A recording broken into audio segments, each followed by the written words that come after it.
Hello, welcome to the Draft Talk podcast. We're back talking all things NFL draft. There's not long to go. The combine is creeping up on us. Free agency will be up on us, and then next thing you know, it'll be the draft. So we better get cracking. We're continuing our legendary top five series with the running backs today. I'm your host Brian, and as ever, I've got these two legends, Owen and Stu, with me. How are you guys? Yeah, good, Brian. Getting closer now to the draft time, isn't it? When we start hearing words of the combine and what teams are going to do in free agency, we're right in the middle of it now. Yeah, it seems like we get more information the further that we go on, and we're right in the middle of it now. So yeah, it's almost like you're prepared. You're giving these rankings out, and things can change the following week. But yeah, and an interesting group to go with today running back. It's a very interesting group compared to groups that we've had previously. Indeed, indeed. Well, let's get rolling, guys. Owen, I'll come straight to you. Who's your number five? Yeah, so I found it really difficult with these running backs because I don't feel like it's a particularly strong class compared to classes that we've had previously, whereas we've been going for guys who you think have three down feature back potential, and I don't see a lot of those players in this class. You're looking at players who can fill roles and who can then fill roles the best. So at number five, I've gone for Arkansas's Mike Washington. He's 6'2", 228 pounds, and he's an early down power back who's got that interior running, rotational running back feel to him. He's a physical, no nonsense runner. I feel like he has NFL ready temperament. He has the motor. He's got the attitude, and he's got really strong contact balance. I think he projects as one of those dependable early down short yardage backs who's also going to give you value in long runs because he's got more clarity as a runner than other players that I've seen at this position. He's a downhill runner. He's a thumper through contact, wins with pad level, and he's got really good finish. Processes interior creases really quickly as well, and he's got that anticipation, and he's got better athletic ability than I think he's given credit for. Strong vision. He's quick to identify first level creases. He understands his structure as well. He's able to pressure gaps. Um, Rarely has a negative play because he's able to fight through contact, and when he gets blocked, he's able to win vertically. That play strength, that's why he's going to be one of those early down backs, because he runs behind his pads. He's able to absorb contact, falls forward to gain extra yardage. Really like the consistent physicality you get from him, and as I said, I think you get underrated athleticism with him. He's going to be seen as one of these thumpers, which he is, but he gives you more short area quickness than I think he is given credit for in terms of the ability to slip tackles and go power through lanes and get into open field. Weaknesses, as with a lot of these, this is going to come up with pretty much every player I think we're going to speak about here, is that I don't particularly feel like the pass protection effort. The effort was there, but the technique and the anchor was very, very inconsistent, which I would have expected to be better for £228. But that's something you can work on. I don't think he's going to be a three down back at the NFL, but I certainly think that he's going to be able to give you situational context, especially on early downs, and that reliability to reel off trunk plays when needed. Yeah, full transparency. When I forwarded the rankings to Brian, I did more than five because I knew there was going to be a few. So we say this all the time. He came at six. Okay. Genuinely was number six for me. So we're right about that. We often say, "Oh, he came number six," when we're someone who's just outside. He was genuinely my number six. Yeah, I'm just checking. I'm not lying. He was genuinely my number six I there. don't feel like he's a Um, player who gets spoken about that much. He had a no, good I mean, Senior Bowl, but really there's other running yeah. backs in his class haven't made my top five, who are definitely being spoken about more. I mean, I think he's got a really good build. He can absorb punishment between the tackles. Um, he has got quite good stop-start ability Mm-hmm. for his size as Yeah, well, I think, as underrated. Yeah, well. Sometimes he has those jump cuts that stalls linebackers a little bit. He is quite decisive when he decides to hit the crease as well. He doesn't waste time deciding where he's going. He accelerates through the lanes well. He can make explosive gains downfield once he gets that second mm-hmm. level. He has got enough speed to outrun people in the secondary. Ball security, he's had 10 career fumbles, which is something that does need to be cleaned up on. And I think that he maybe needs to try and just protect the ball a little bit more rather than just that he tends to fight for that extra yard a little bit more, which you can't criticise him for in some ways. And as you said, pass protection, I think he tends to waist bend and lunge a little bit. We talk about that with linemen a lot, and I think that's where his anchor isn't so good. And he doesn't have that kind of stable base from the leverage. He's got the size to do it, and I think with a bit of work, that could be something that he could be much more. And I think his route running beyond kind of basic checkdowns and screens isn't the most developed out of all these guys. So that will I was literally thinking that as you were saying it. Yeah, that will limit his potential as a 3-down back. But there's a lot to like about him. If you want to grind out those early hard yards, you could do an awful lot worse than Mike Washington. There you go. Stu acts like he doesn't like his running backs and stuff, but he's sent me a list of 8. He loves it. He loves it. Thank you, Owen and Stu. Stu, who's your number 5? Yeah, so my number 5 is Nicholas Singleton, the Penn State running back. Again, I found this really difficult to stack the running backs after maybe the first 1 or 2. And I wouldn't be surprised if we have these in very different orders, but actually when we rank what we would score them out of a percentage or whatever, it would actually probably be quite similar. I think he is a player who has really good burst through the line of scrimmage, and he kind of stresses defenses a bit more vertically. He's got quite controlled footwork. He has that sudden ability to decelerate and cut. He's significantly improved his patience than previously. He lets the blocks develop a little bit more. He's got really good top-end speed. They've had him on the GPS hitting over 23 miles per hour. So if he gets out into the open field, he is potentially gone. He is a good receiving threat as well. He's got really soft hands, and he does have a bit more of a diverse route tree than we've spoken about. He's willing to square up in pass protection again, but as we've talked about, it's not his forte. He also has good kick return ability as well, so he is that value on special teams. Weaknesses, I still think he does sometimes have a bit of tunnel vision and can just, once he has that and he has that, I'm going to go, and he can miss some cutbacks, which he's very good at. In tight spaces, I think he's maybe just a little bit tight in the hips for getting that really tight, but once more in the straight line speed's much better. Yeah, as I say, I think he's a bit inconsistent with his stiff arm as well. I think that's something that we could work on. But the blend of power and speed for me just snuck him into my top 5. We disagree strongly on Nicholas Singleton. I have him at number 13. Yeah, there we go. I didn't see it at all with him. Mainly because I'm not quite sure what I can do with him apart from put him on the field in obvious pass situations or on 3rd downs, because I didn't think he had any vision at all. It really lacked patience. He didn't read blocks efficiently, and he didn't take advantage of the open lanes that were there for him in terms of cutbacks. And when there was a misalignment, he almost got lost in open space. Pass protection, completely missed blitz pickups often, and the edge blocking technique was what wasn't there for me. And while he's explosive and he's powerful, I don't think he used that to his advantage in terms of his agility, and I thought his change of direction wasn't as quick as I would have expected it to be, and so he didn't create those mismatches once he was outside of the tackles that I would have liked to. And you saw that at Penn State, it was Kaytron Allen that took the workload, and he came in to almost punch the ball in or take the home run hits.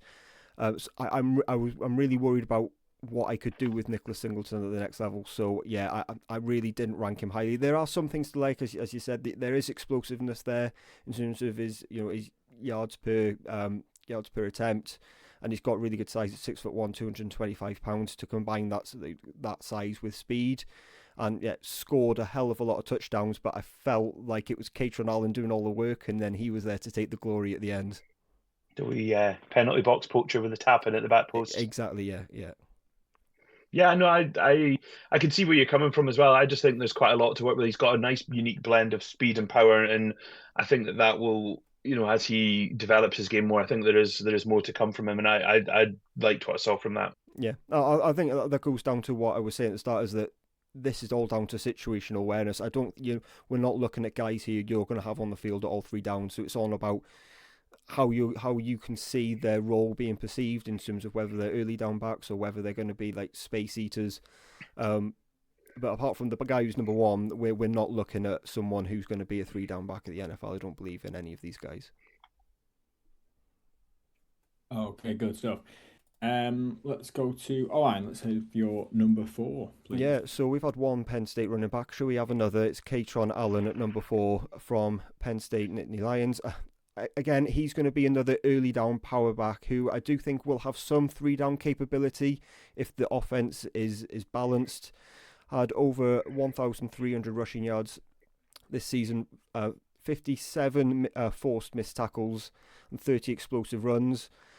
Not a huge yards after contact guy, only averaged 3.7 yards after contact, and you can see that from his report that he's a decisive runner who has really strong contact balance and patience and toughness, but really isn't particularly creative outside of the scheme that he's in. Physical downhill runner, consistently finishes forward, processes interior traffic really well, and he's just going to be one of those guys who's consistently able to move the chains with those short yardage attempts. He's going to reel off yards, but not necessarily be that home run hitter. He's going to be a chain mover rather than someone who's going to reel off chunk plays, because he displays really strong patience, is able to read second level defenders and adjust his path. Really rarely wastes movement because of his athleticism behind the line decision. He is decisive once he hits the line, and he's powerful enough to go through it with his play strength, and really plays with tempo. He's a smooth, controlled runner rather than an explosive or electric. Has really good stride length as well, and short area quickness was good enough. I don't particularly think he's versatile as such. You're not going to use him much as a passing weapon. And he lacks that true top-end speed and that explosive capacity. But I feel like he's the guy you can keep feeding, like Penn State did, keep feeding him the ball, get him touches on early downs, and then when you need to reel off an explosive play, you can get someone else on the field. But I really like what I saw of him being able to seek yardage and just keep the chains moving, which is what you need. You look for explosive plays, but the running backs that do well in the NFL consistently gain short yardage. Yeah, I wasn't quite as high on him as you are when I had him number 7. Mm-hmm. I mean, we're not a million miles apart. I just didn't find anything special. Yeah, neither did I. You're totally right. Yeah, you're totally right. I think I know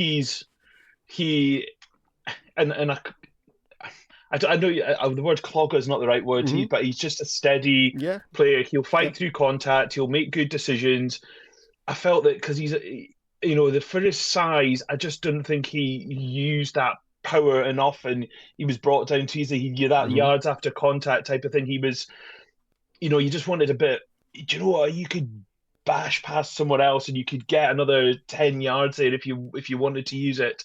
I mean, I don't think there's anything wrong with him, and I think he'll find a really good role for him in the NFL. I just came away wanting a bit more. Yeah, he's not going to be like focal point explosive rusher, but I feel like he could just be that high volume player that you just keep handing the ball and to. I think in a game when you want to control the clock, you just want to gain some downs, and he is perfectly adequate for that role. If you just want to kill the clock, you've run up a lead, feed the ball to Kaytron Clark. Kaytron Clark? Why am I calling him Kaytron Clark? Kaytron Allen. Just feed him the ball, run down the clock. I felt like he was just that kind of player for me, and there is a role for him, but I just wasn't as excited about him as maybe some others. That's fair enough. He's not flashy, he's not exciting, but I just feel like he's the type of player the NFL needs just to get the job done in the running game, and that's why that was enough to get him at 4 for me in this class. Lovely stuff. Okay, that was Owen's number 4. Stu, we'll come to you. Who's your number 4? Again, we're just talking about play. As I said, I can get why this player's not going to really excite people either. It's I had Jonah Coleman from Washington as my number 4 player. He's kind of compact. He's quite low to the ground. He's got really good natural leverage, and he does run through tackles a little bit more, and he can churn forward through that contact. He's really good with zone blocking. He's patient and allows the blocks to develop before slicing through. He's totally the opposite of some of the players we talked about with ball security. He's had 1 fumble in 396 career touches, which again is something I think you've got to, as a running back, you see how often a game can change on a single turnover. Defenders, when they get his hands on him, he's got really good leg drive and he can continue to move north. He's got good hands. He's got nice soft hands, which makes him a good check down receiver. I'm not going to say he's going to be an explosive route runner or anything, but he can take those check downs. He shows up every snap. He really works hard. He's got good short area quickness, and he's a red zone weapon. He's had 34 career touchdowns, and he gets that pad really, really low in those short yardage areas. I think, again, we're talking about there's not this rounded back. He doesn't have top end speed. He's not going to run away from you. And his pass protection, he's willing to go after these edge blockers, but he tends, again, to lean rather than anchor a little bit. Sometimes his height in traffic might make it a little bit difficult for him. But I think his work ethic, a bit like, as you said, with Allen, I just feel he was a little bit better at gaining those extra yards and working that little bit harder to gain those difficult yards for him. Yeah, so did I. I had him at 3. That there's a very similar way of viewing it here. That I think he's at 5'9", 220 pounds. He's a compact, powerful back, really good contact balance and really good instincts as well. Really good vision when in space. That he projects as one of those physical runners who also offers you value with the versatility and red zone reliability with explosive traits that he's going to give you. With that dense frame, he's physical, absorbs contact, isn't particularly a creative guy after contact, only 3.3 yards after contact in 2025. But he's reliable in all situations, legitimate receiving functionality as well, especially in the intermediate and short areas. And his touchdown production has really outpaced that explosive play profile that he has. Runs behind his pads with that compact low centre of gravity, consistently bounces off tacklers and glances blows, absorbs that first contact, but really he keeps churning his legs, but sometimes just gets stuck. He is easier to tackle than others, and I think that's because of that short area quickness that he just lacks. But when he gets a lane, he hits it. He has that vision and the feel to run in structure on zone and duo concepts, and that patience behind the line to let blocks develop. And he's almost stalls his momentum before he bursts through the line again. And he's comfortable catching the ball in traffic with checkdowns as well. Weaknesses, that burst is limited, especially through the line. His acceleration is more functional than it is sudden. And he certainly lacks some long speed to truly threaten defences. But when you look at the NFL, those plays rarely, you get them, they're explosive, but they rarely happen when you look at how often they happen in terms of a percentage, in terms of the rushing down. So I think he's a guy that you can get on the field at all 3 downs. He's one of those rare players in this class. But I'm confident in his evaluation as a creator, especially in space. So yeah, he was 3 for me, and I feel like he can give you a little bit of everything with that hot motor, and you know you're going to get the intensity from him. Indeed. All right, yeah. As you said, that was your number 3. Stu, who's your number 3? Mine is Emett Johnson, the running back from Nebraska. So he is about just under that 6 foot, about 200 pounds. He has really good vision. He sets up blocks really well and identifies the running lanes and is able to press at that line of scrimmage, and he has the patience there. He's got really good lower body agility to string together those cuts, and sometimes the defenders are just grasping after him. He's versatile in different schemes. I think he can play inside zone, outside zone, and he makes those reads really comfortably.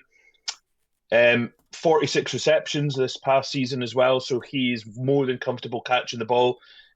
He's got really good route tree as well as those nice soft hands. And so he's a bit more than a check down option than some of the other backs. He's slippery. He can get through those tight creases, make himself small. He's got really good contact balance as well. He can pinball off tacklers, and he runs through those arm tackles. He's got an explosive burst, and he can handle a workload. I don't want him in pass protection, however. I'm not really a big fan of his pass protection. He doesn't really have the power in his chip blocks, and he doesn't pick up the blitz particularly well.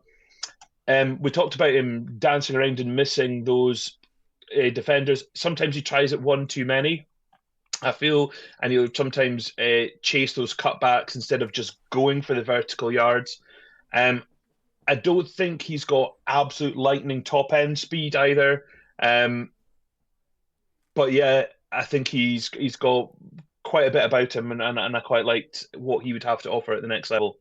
Yeah, I had him at 6, but I agree with a lot of what you've said there. It's in terms of the situation here. So I think he's a quick trigger, space orientated running back who's got the legitimate receiving options, smooth lateral movement, explosive acceleration. But I think he projects more as a rotational back who adds value in the passing game rather than a true thumper, because I didn't particularly feel like his power profile was particularly strong. So if we start there, I don't think he's built to consistently finish through contact, and he struggled to force and grind out extra yardage.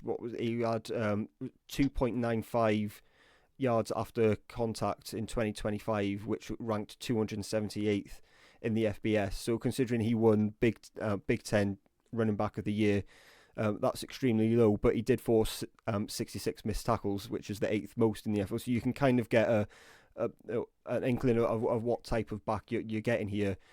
His contact balance through traffic, I thought he was easy to linebackers were able to just arm tackle him with no major issues, and there was not really any heavy collisions to stop his momentum. He went down quite easily, and I don't feel like he's a natural goal line or 3rd and 1 option. Pass protection, willing, but yeah, like you said, the anchor technique, there's no real refinement there, and I feel like there's a ceiling to what that role can be, which is why I have him down here. So it really is, you have to project with Emett Johnson as what you think he can fit into, but his strengths, it hits top gear quickly once he's committed to a running lane, really loose hips and quick feet, and really strong on the perimeter when he can get outside the tackles. He's really dangerous once he's attacking the edge and he's working off the motions, and his space awareness and leverage in open field is exceptional. I'm just really worried about that with that power profile, how that looks in an NFL offense, and I think when it does, that makes you a situational running back rather than the feature.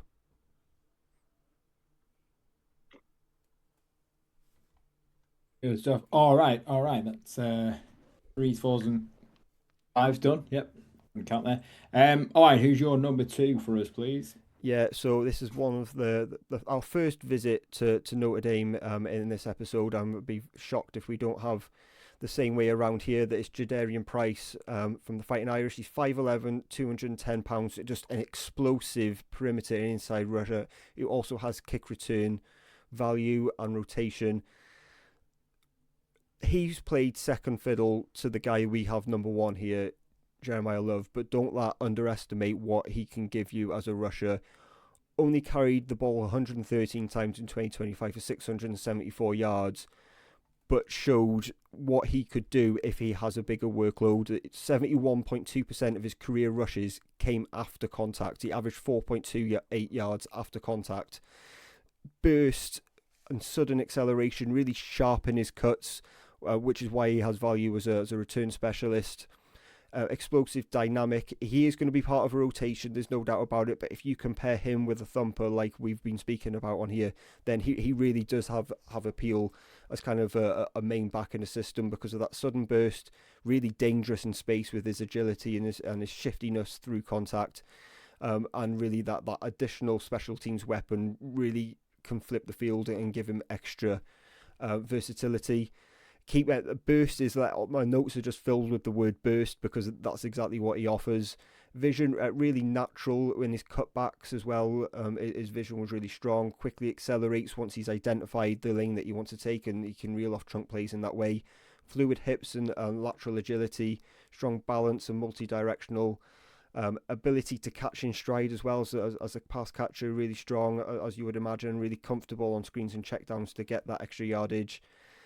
Weaknesses, I'm not sure he's going to be one of those true 3-down volume backs because he has a tendency to lean, and his pass protection it isn't the focal point of his game, and he obviously has limited experience, as we were saying, not being the focal point in that offense, but he's really strong. We know that he had multiple offers to leave Notre Dame this season, in the summer, to go to other programs, decided to stay at Notre Dame and chase down the championship. Didn't happen for him, but I think he will easily go day 2 on this draft.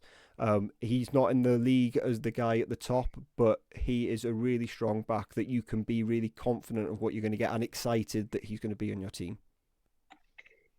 Yeah, one of the words I had was nasty. I think he's really nasty through contact. He churns through arm tackles and he always falls forward for that extra yards. He's got really good contact balance, as you said, Owain. He's got over 4 yards after contact per attempt, which is not to be sniffed at. I think he does have home run speed once he hits that second level as well. He's been clocked at a 4.40, so that's really good.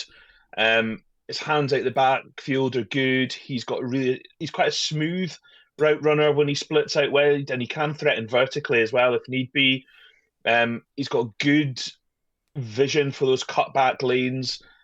He can often create opportunities. Just with that, he's got an instinctive feel for where the space is going to be.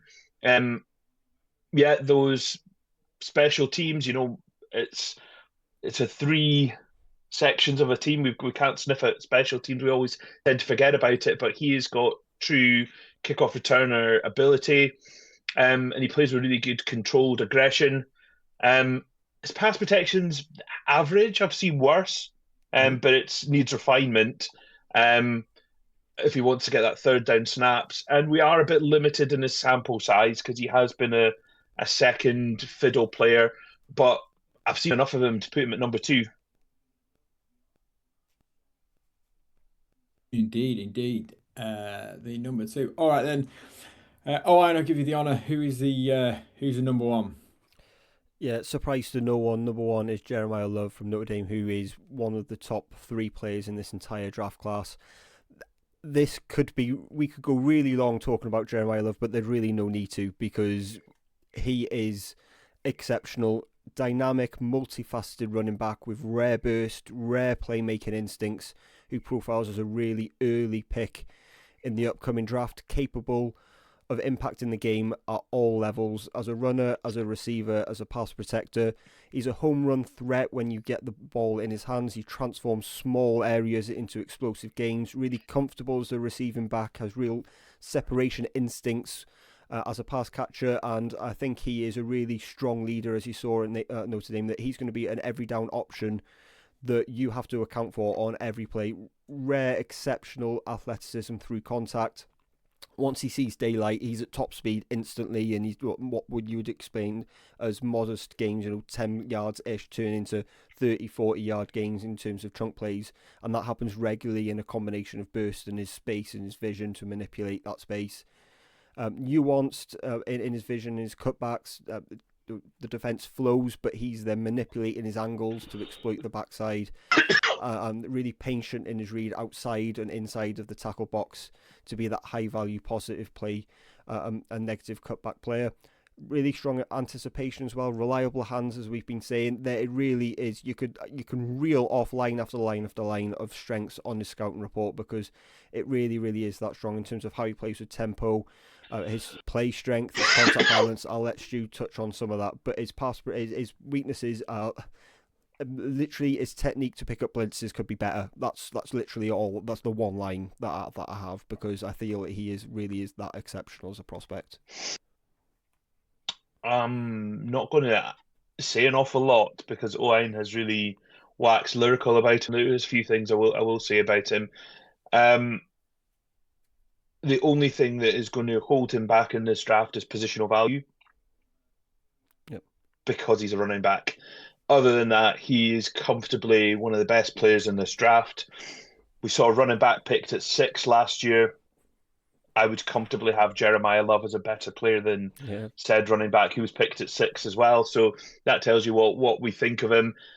But yeah, as I say, positional value is going to be the only thing that will hold him back. Otherwise, I think I would be happy to say he's the best skill player in this draft. Mm-hmm. I'd be happy to say that he is one of the top 2 or 3 players in this draft as well. I can't speak highly enough of him, and whoever picks him up is going to be happy that they have certainly through barring injury through a rookie contract at least.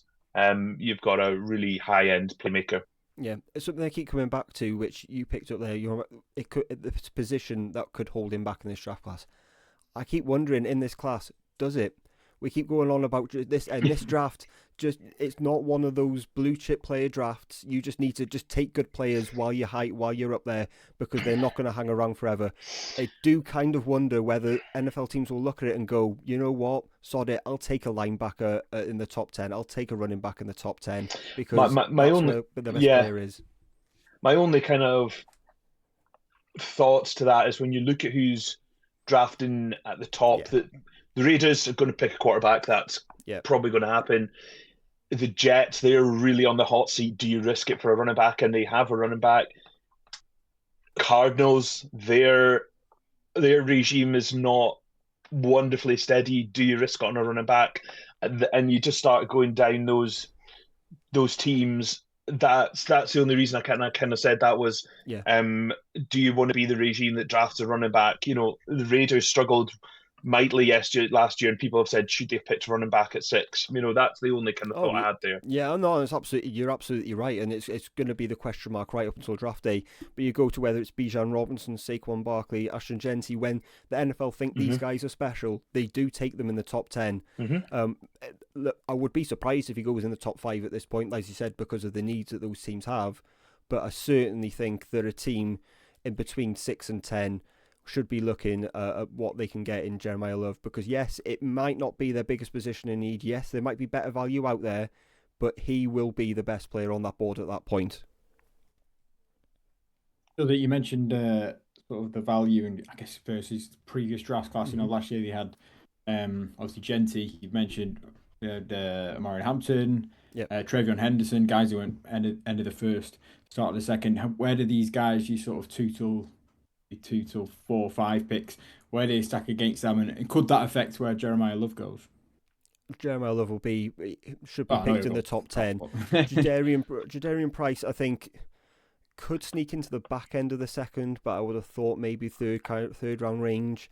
Jonah Coleman, I wouldn't be surprised if he was in the 3rd round range, and everyone else that we spoke about would probably be early day 3. I would be Dane Brugler from The Athletic, who's the best around, produces the beast. I think he only had 3 running backs in his top 100 that he released recently, which it tells you that there's the value's going to come on day 3 with these guys.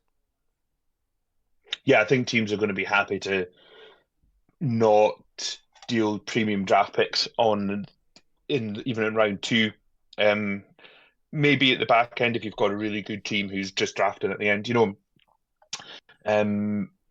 Seattle think about that? If they're letting go Ken Walker and they don't decide not to keep him, somebody like that maybe. But yeah, I think day 3 will be quite an exciting running back day. Good stuff. So if you want a good running back, pick him early, and that is Jeremiyah Love. Good stuff. Great. Thanks, guys. Quickly before we finish, run us through your top 5s again, please. Yeah, so at 5, I had Mike Washington from Arkansas. 4, I had Kaytron Allen from Penn State. 3 was Washington's Jonah Coleman. Jadarian Price at 2 from Notre Dame. And finally, at number 1 was Jeremiyah Love, also from Notre Dame. Yeah, and I had Nicholas Singleton from Penn State at 5, Jonah Coleman from Washington at 4, Emett Johnson from Nebraska at 3, and then I had the Notre Dame pairing of Jadarian Price followed by Jeremiyah Love at number 1. Good stuff. Well, thank you very much, and thank you guys for listening or watching. We'll be back, another fun one coming up next. In the meantime, take care of yourselves. We'll see you soon.